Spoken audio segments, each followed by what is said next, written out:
Nandito na kami sa Hanoi. Kagabi dumating kami from Sapa. Siguro mga 8:30 p.m. na, and we left Sapa mga 2:30 p.m. Tagal din ang biyahe. Kasi may mga stopovers din, and actually hindi ko marirecommend yung sleeper bus, yung nakahiga. Kasi may ano ako parang acid reflux, yung GERD, ganun. So, lagi nakahiga and hindi siya advisable, and hindi ko gusto yung pakiramdam na all throughout sa biyahe nakahiga. Mas okay sa akin, siguro naka-recline na lang. Though may option na ma-recline yung bed, hindi gumagana. Twice na yon. Yung isa, yung una namin sinakyan ay anong HK? G8 yung una namin sinakyan. Sabi yun daw yung premium version, pero medyo mas premium. Pero hindi gumagana yung mga buttons, yung pag-recline or yung charging port, hindi gumagana. And then, nung pauwi kami, nag-decide kami na sa HK bus na lang. Pero, yun, same experience. Hindi rin gumagana yung sandalan, yung nare-recline, yung higaan. Pero may massage, but I don't think may nagagawang significant yung massage. Para lang siya nag-vibrate. And yun lang siya. So, given a chance kung makakabalik, mas gusto ko yung captain seat type lang. Tama ba? Limousine, ganun. Para nasasandal, nahihiga ng kaunti, instead na palaging nakahiga. Thank you. And ayun, kumain lang kami kagabi sa nearby restaurant doon sa accommodation namin. Tapos nagpahinga na. And today, we woke up late. Tapos umalis kami ng accommodation mga 12:30 kasi may 1 p.m. reservation kami sa isang Michelin star na restaurant, which is Tam-V. Tam-V. Yan. Nireserve to nung kasama ko. Kasi sanay kasi siya sa mga Michelin na na restaurants. So yun, tatry lang namin dito. Then after namin mag-lunch, labas na kami, mag-explore lang kami sa city, and siguro mag-shopping siya. Kasama lang ako. Free day naman namin today until tomorrow. Ano lang, relaxed lang kami.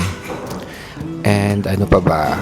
Siguro kape-kape kasi mahilig siya sa iced coffee. So baka i-explore niya yung egg coffee ba tawag doon. Baka mag-egg coffee siya. Ganyan.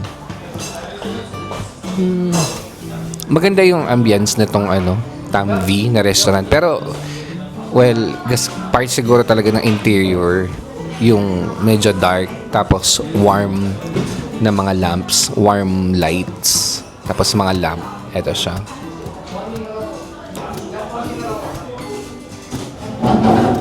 Maluwang yung restaurant. Dalawang section siya actually. Yung una naming pinuntahan para siyang receiving area. Doon kino-confirm kung nagpa-reserve ka or hindi. So, marami talagang tao kailangan ng reservation. Tatry ko yung fresh spring roll. Laki. Sausaw sa suka. Isang subuan lang ba to?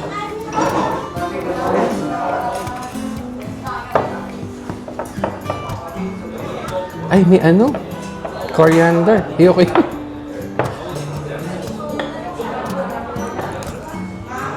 Ayoko to.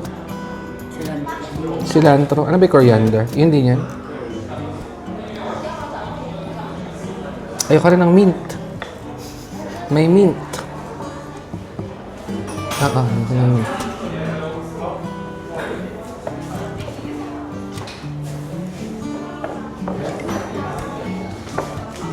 Tinanggal ko yung cilantro, coriander, tsaka mint.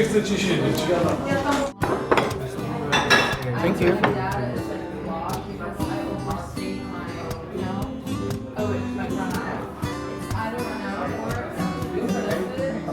Try mo dyan, sa sasakyan na yan. Aha! I-explore lang namin tong city. Lakad-lakad lang. May parang lagoon dito sa tabi. Parang man-made lake, gano'n. Bili lang kami ng kape. Para masarap maglakad-lakad. Daing tao. Siguro kasi holiday. Ay, no, weekend pala. Saturday. Salted binili mo? Ako, ang binili ko ay white coffee. May natikman kasi kaming white coffee doon sa Sapa. Na-enjoy ko siya. Masarap yung lasa. Well, expected naman na matapang yung kape nila, no? Pero pwede ka naman magdagdag ng water. Pero sa akin, okay naman siya. Daing turista.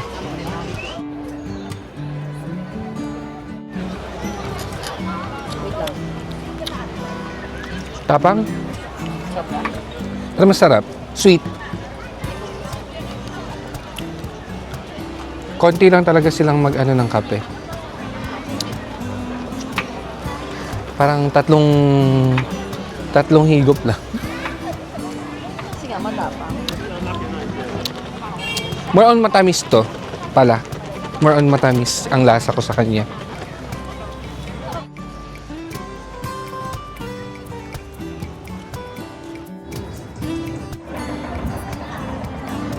Bumili lang ako ng gelato para makaupo kami. Avocado and buko. Dito pa rin kami sa parang plaza na may parang lagoon. Daing tao.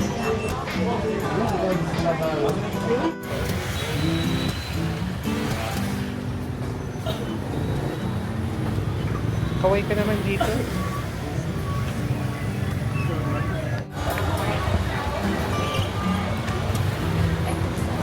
Ay, mga souvenir lang pala.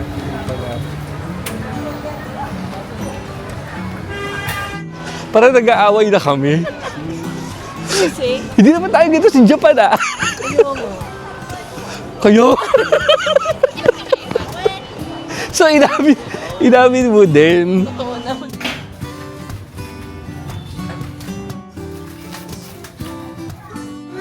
Nakakita kami ng ceramic na parang artisan. Bumili ako ng cute vases. Bumili din ako ng punda ng throw pillow. Over baggage.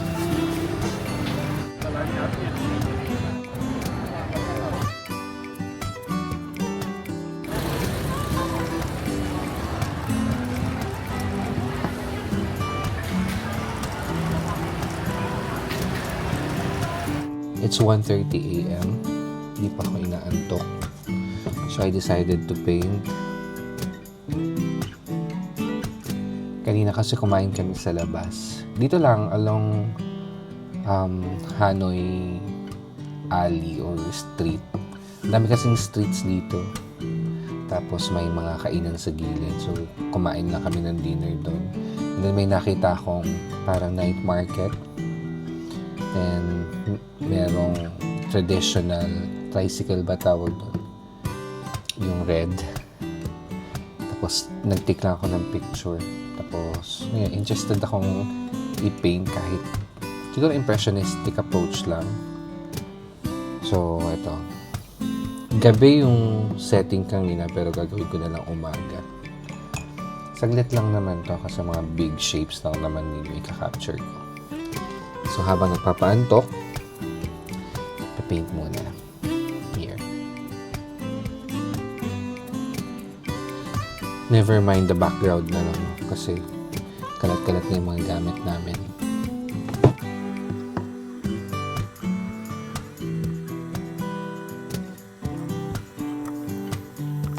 Tapos na.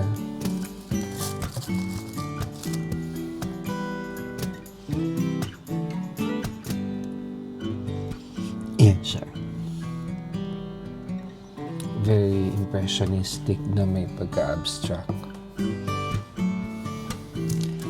Makakatulog na din at last.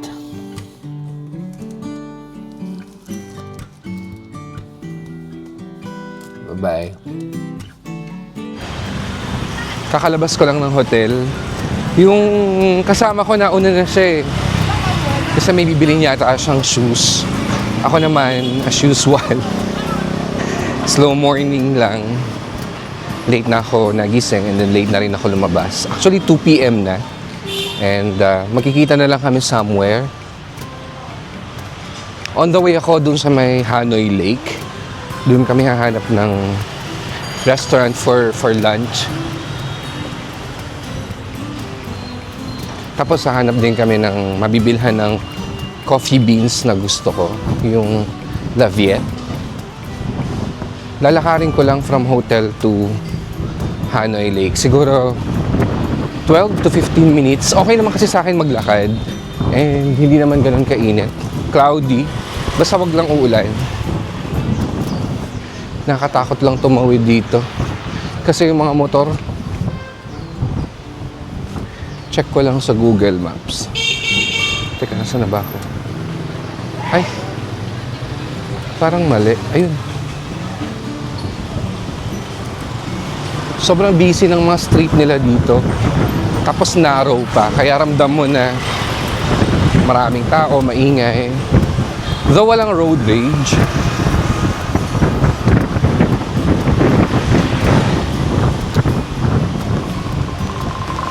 Oops, saglit. Oops, magla-left na. O siya, mamaya na lang. Bye-bye.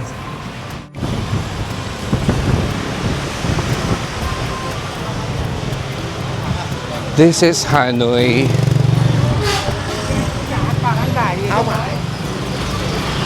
Ay, grabe. So, gigilid lang ako. Pero nakakatuwa dito yung mga bilihan ng mga souvenirs.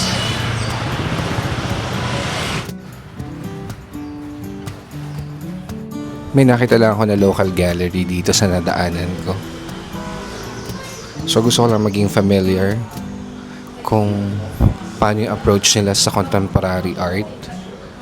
So far, maganda. May mga heavy texture din sila. And hindi ako sure kung acrylic, pure acrylic or multimedia na yung ginamit. Yung mga to mukhang acrylic naman. Mga splatters. Nice.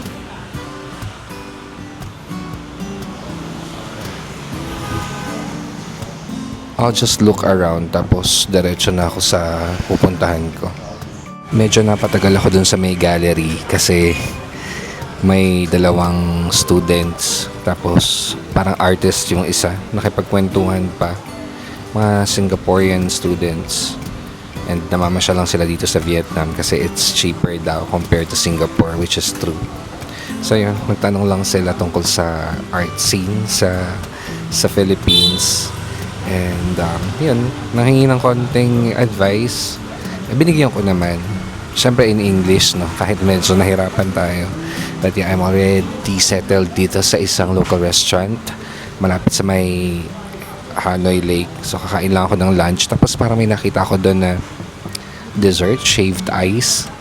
Mga 100 steps away lang. So tatry ko din mamaya doon after kong kumain dito. I ordered spring rolls as usual. Everyday nag-spring rolls ako. And rice with grilled pork. Yeah. Coke. Lagi ako napapasoft drinks dito. Hindi na siya okay. Pero masarap kasi. Masarap kumain. Pag masarap kumain, masarap din mag soft drinks. Yan, kain lang ako. Bye-bye.